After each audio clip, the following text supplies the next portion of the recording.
YouTube, how you doing? Tyrone Muhammad, ECCSC. Um, so at the center, just left voting and just looking at the landscape of things and the emotions surrounding uh, the politicians and just voting in general. It's like um, I hear all the different negative comments that's being spoken uh, because of a person's right to choose. Everyone has a right to choose to vote for whom they want. That's the whole thing about voting, having the right to vote, to choose, to select whoever your heart desire, um, your best interest. But at the end of the day, it just comes down to um, who serving our best interest. And I just left voting. I voted my choice. And I never look for a national elections to take care of local politics. All politics are local. There's so much going on with our community and our people. That's why ECCSC motto is going to take us to save us, because we truly believe that um, it's about the people. It's not about these politicians. These politicians, the Democratic Party, have for decades, upon decades, um, have not served our communities. So I mean, whether you voting for a lesser of the two evils, it's still all to do about, it has more to do about who we are as a community, who we are as a people, what our efforts are, um, and how much we believe in the issues that we asking politicians to represent for us. So, you know, prison reform, social justice, we had so many judges on the ballot that I was looking at that in truth, I didn't select none of them. Because in actuality, they always want our vote, but we never see their work. It's like, prove your answer, show your answer in mathematics, show your answer, prove your work. We know the problem, but show me how you got the solution, how you solved that problem. So they never are required to prove out anything. And when you're dealing with gangs, drugs, and violence, as they call it, quote unquote, we always as black men are on the bottom rug, lower rung of all of those issues. We're on the bottom of all those issues, and we never seem to get out of this mud or this sand or this quicksand, because we always have people in front of us claiming that they represent the community, they represent the people. That is a lie. It hasn't shown in our community. It don't show up on the stats or the numbers. The only thing it show up in is death in graveyards and prisons. At the end of the day, we got to create a new party. We have to create a new electorate that challenge the status quo. In my opinion, the ex-felons and along with their family members are the biggest voting bloc in the world, in the country. There's prisons all over the world. There's incarcerated peoples and persons all over the world. So we have to figure out a way to galvanize that forgotten class, that permanent underclass, as I call it, formerly incarcerated men. We have to figure out how to galvanize brothers, sisters, and figure out how to bring forth a particular voting bloc, a lobbying that allows us to regain our rights, for one, all across the country after we serve our time. Two, to mobilize our numbers so that we can then hit these communities and be effective at changing the policies. In every ward in Chicago, 200-300 votes will change the automatic seat. So that's my goal. We'll be working towards that as well. Flipping these alderman seats and putting the people these automatic seats, and putting those persons in power and authority that we feel will best represent our community. It's unfortunate and very disrespectful Please share the live. It's unfortunate and very disrespectful that we could continue to select these wardens. Y'all know I don't call them aldermen because they are over wards, and our communities are prisons, and they are the overseers of these wards, and they are the wardens. They are the wardens of our community prisons. Please repeat that. They are, aldermen are the wardens of the wards that is our communities, that are our communities. They are the wardens over the communities, the prisons that are our communities. Our communities are over policed, they're disinvested, they're disenfranchised, and they're economically deprived and socially disruptive. So we have to figure out how to change the narrative. And all politics is local. So you start at the local, from the congressman to the state rep to the aldermanic seats. You know, they have city council meetings, they have Black Caucus meetings. And really it is caucus, but it's actually a caucus, dead meetings. A caucus is dead flesh. This is the type of meeting they have talking about our community and what it is that how they should serve us or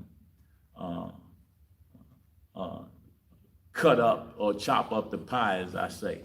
So with that being said, elections only serve them. Elections seem to only serve them. Elections are not serving us as a community, Black disinvested people. Black, the inequities and the injustice are so rampant and has been going on forever. Our community have no time to worry about COVID because we're too busy dying from gunshots. I think this month alone, over 67 to 70 shootings or murder combined. You know, just shootings and murders, gun violence. This month alone, last month, shall I say, October, the month of October. And our mayor, our police chief, superintendent, and our governor, he can't get away with it. He can't get away with not being active and involved with the shootings and the murder and the terroristic effect of shootings on our community and violence on our community. He can't get away with not responding. They got this thing called 3 R's, where they use resources from marijuana sale to get at violence prevention, you know, and they use a lot of token people, even our lieutenant governor, as a basis or a tool to head up a program that don't seem to serve, or the funding never get to the right people to exercise the opportunity to reduce violence. It's always the same 6 or 7 groups that constantly get money because resources because they play the games. I don't have time to play the games. We at ECCSC don't have time to play the games. And there's a lot of grassroots organizations out there that don't have time to play the game because we're too busy at getting at the issue. So it's kind of hard to build real true metrics when you're not playing that game. So you get a lot of lying and deceit. See, when you know how to go after funding, when you know how to play the game, this is why these groups and organizations continue to receive the resources, because they play those games. I envision a time where I don't have to ever receive federal or state funding to operate. Although I don't have any now, I don't receive any now. I hope to be a private organization one day. That way we'll not be holding to no government regulations or no rules that say this and that. We can speak the truth to power, we can speak how we desire. I'm just reaching out to say, hey, be smart in your vote, but exercise your vote, because our ancestors fought hard to make sure that that's a reality for us. But don't just vote. After you vote, you hold these elected officials accountable for you casting your vote. And at some point, we have to be the change in the message we want to see. And we have to be the change we want to see. So find a local organization, community organization that you can be a part of. Also, I'm really just building up this YouTube space because as we get away from Facebook and all the other social media aspects, we have to have ability to have multiple media outlets to convey truth, to convey a message, to get the message out to our people. So one entity shut us down, we'll be able to go over here and go live with another entity, or we create our own entity that allow us to get out our truth. So I really appreciate the opportunity for us to, let's see what she said. That's right, my brother, you're on point. But at the end of the day, we must hold our elected officials accountable.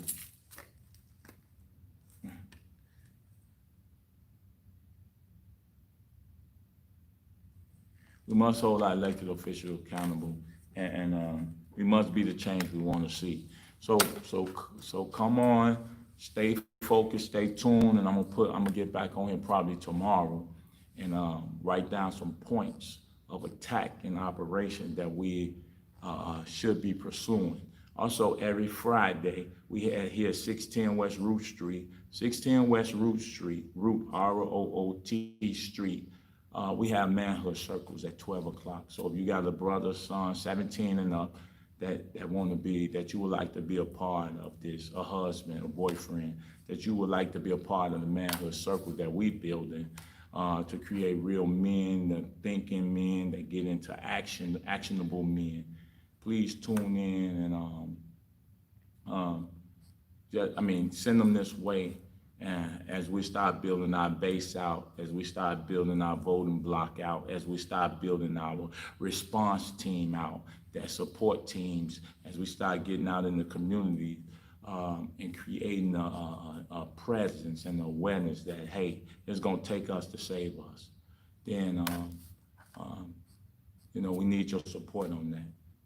Thank y'all for tuning in, and I will also share this live on Facebook so people can reshare it. But at the end of the day, remember, we have to hold these elected officials, and no more business as usual. It's going to be a different summer, trust me. It's going to be a different summer than the summer we've been used to.